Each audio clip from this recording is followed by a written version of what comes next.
Assalamualaikum warahmatullahi wabarakatuh. Saya Nofri Kawardana dengan NIM 2120602097. Dalam video ini akan membahas mengenai pemahaman KOD, yaitu tugas komprehensif yang diberikan oleh Ibu Hilda sebagai dosen penguji saya. Soal yang pertama adalah, apakah arti dari La ilaha illallah Muhammadur Rasulullah? Artinya, tidak ada Tuhan yang berhak disembah selain Allah Subhanahu wa Ta'ala, dan Muhammad adalah utusan Allah Subhanahu wa Ta'ala. Seperti yang dijelaskan dalam Quran surah Muhammad ayat 19 yang berbunyi, Fa'alam innahu la ilaha illallah wastaghfir li zanbi, yang artinya, maka ketahuilah bahwa sesungguhnya tidak ada Tuhan yang berhak disembah selain Allah Subhanahu wa Ta'ala, dan memohon ampunan untuk dosa. Lalu soal selanjutnya adalah mengenai tujuan hidup manusia, seperti yang dibahas dalam Quran surah Az-Zariyat ayat 56 yang berbunyi, wa ma khalaqatul jinna wal insan illa liya'budun, yang artinya, dan aku tidak menciptakan jin dan manusia selain untuk beribadah kepada. Lalu nomor yang kedua adalah, apakah rukun iman dan contohnya? Rukun iman adalah 6 prinsip dasar keimanan dalam agama Islam yang wajib diyakini oleh setiap muslim. 6 rukun iman tersebut adalah, yang pertama, beriman kepada Allah Subhanahu wa Ta'ala. Yang kedua, beriman kepada malaikatnya, beriman kepada kitab-kitabnya, beriman kepada rasulnya, dan beriman kepada hari akhir, dan beriman kepada qada dan qadar. Seperti yang dibahas dalam hadis riwayat Muslim nomor 8, yang isinya, iman adalah engkau beriman kepada Allah, malaikatnya, kitab-kitabnya, rasulnya, dan hari kiamat, dan takdir baik maupun buruk.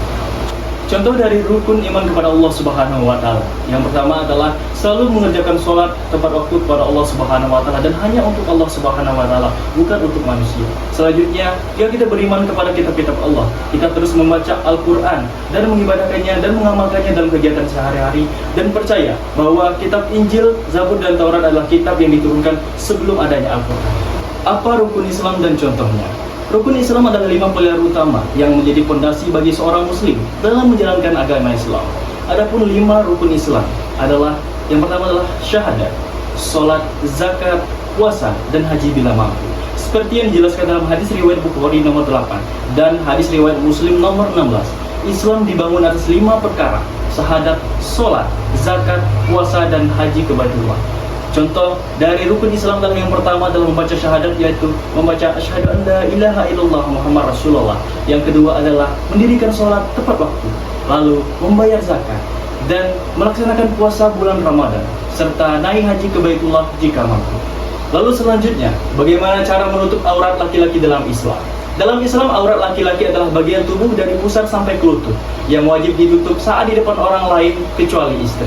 Seperti yang dijelaskan dalam Quran surah An-Nur ayat 30, yang artinya, katakanlah kepada laki-laki yang beriman, hendaklah mereka menahan pandangannya dan menjaga kemaluannya. Adapun cara menutup aurat laki-laki, yang pertama yaitu menutup bagian pusar sampai ke lutut, tidak terlihat saat melakukan aktivitas, baik olahraga maupun pada saat bekerja. Lalu selanjutnya adalah menghindari pakaian ketat dan transparan, tidak membentuk lutut tubuh. Selanjutnya adalah cara menutup aurat perempuan dalam Islam. Dalam Islam, aurat perempuan adalah seluruh tubuh kecuali tangan dan wajah di hadapan laki-laki non-mahramnya. Seperti yang dijelaskan dalam Quran surah Ahzab ayat 59, yang artinya, hendaklah mereka mengulurkan jilbabnya ke seluruh tubuh mereka. Adapun cara berpakaian perempuan menutup auratnya dalam isyarat Islam, yang pertama adalah menutup seluruh tubuh kecuali wajah dan telapak tangan. Dan yang kedua adalah pakaian tidak transparan ataupun tidak ketat sehingga membentuk lekuk tubuh. Selanjutnya adalah pakaian tidak menyerupai seperti pakaian laki-laki. Dan soal yang terakhir adalah mengenai praktik sholat jenazah. Baik, saya akan membahas mengenai sholat jenazah dari pemahamannya hingga ke praktiknya. Diriwayatkan oleh Al-Baihaqi dalam Sunan Al-Kubra, An-Nabi qala dakhultu ala Rasulillah wa huwa yusalli ala jenazah wa ja'ala ra'usahu inda qadamai. Ya, artinya, beliau masuk menemui Rasulullah pada saat beliau menyolatkan jenazah laki-laki, dan beliau meletakkan kepala jenazah di dekat kakinya. Yang artinya bahwa posisi imam pada saat menyolatkan jenazah laki-laki adalah berdiri di arah kepala jenazah yang menghadap kiblat. Dan berikut video praktiknya. Sholat jenazah terdiri dari 4 takbir. Takbir pertama membaca surah Al-Fatihah. Takbir kedua membaca sholawat Nabi. Takbir ketiga membaca doa untuk jenazah. Dan takbir keempat membaca doa pendek. Dan selanjutnya akan ditutup dengan salam. Usolli ala hazal maiti arba'a takbiratan fardu kifayah imaman lillahi ta'ala. Allahu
له وارحمه وعافه واعف عنه وأكرم نزوله ووسع مدخله. الله أكبر. اللهم لا تحرمنا أجره ولا تفتنا بعده واغفر لنا وله. Assalamualaikum warahmatullahi. Assalamualaikum warahmatullahi. Demikian video ini saya buat untuk memenuhi tugas ujian komprehensif yang diberikan oleh Ibu Hilda. Saya ucapkan terima kasih kepada Ibu atas kepercayaannya. Dan kepada Allah Subhanahu wa Ta'ala saya memohon ampun yang sebesar-besarnya jika dalam video ini adalah kata salah yang saya ucapkan. Semoga apa yang saya bahas di dalam video ini dapat bermanfaat untuk kita semua dan dapat kita praktekkan di kehidupan sehari-hari. Saya akhiri, wassalamualaikum warahmatullahi wabarakatuh.